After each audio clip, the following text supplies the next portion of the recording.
zani baki in kin zo ki kai ma mai suna can garin da zaki.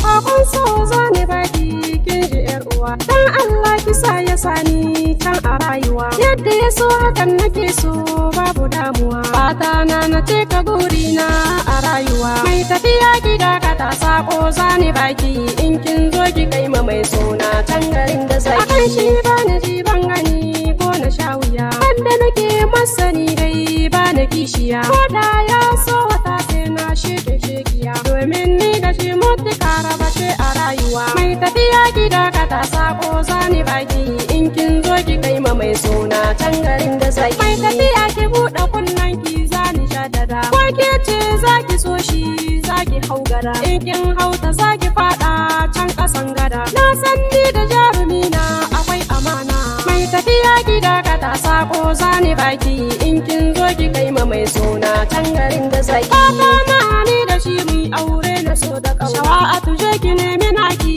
nawa na hana. Ki tambayi Ramatu ki ji ya mun kai da ita, ta ce za ta so gani na hakan ta furta. Mai tafiya gida ka ta sako zani baki in kin zo ki kai ma mai suna can garin da zaki. Tunda na je ki shegiya saura kiris na karta. Miram ce ta raba mu ni da ita, Rahanatu ce ta ce Jamila je ki barta. Ni ko sai na ce su bar ni in matake ta. Mai tafiya gida ka ta sako zani baki in kin zo ki kai ma mai suna can garin da zaki. Mai suna rike amana ni fata ka ce, gashi ka shige a raina yanzu kai fice.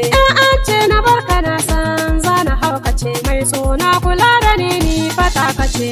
Mai tafiya gida ka ta sako zani baki in kin zo ki kai ma mai suna can garin da zaki. Soyayya ga manzini ce ni dai kam na yi dace, jarumi na tantance cikin su maza shi na tantance, gashi dan kwarai. Mai tafiya gida ka ta sako zani baki in kin zo ki kai ma mai suna can garin da zaki. Alƙawari na ka damke na baka makulli ka rike, mai kyan kaya da silke sai ka rike ni ba da wasa ba. Mai tafiya gida ka ta sako zani baki in kin zo ki kai ma mai suna can garin da zaki. Shi so ai ruwan zuma ne, wani sa'in ruwan guba ne, in ka sha kamar makace, wani sa'in ruwan zuma ne masu daɗi. Mai tafiya gida ka ta sako zani baki in kin zo ki kai ma mai suna can garin da zaki. Lalle zani dakata mai sona, sako na ka gaskata mai sona. Wi kauna ta zahiri gudina, ni kauna nake kira ba wasa ba. Mai tafiya gida ka ta sako zani baki in kin zo ki kai ma mai suna can garin da zaki. In kin zo ki kai ma mai suna can garin da zaki.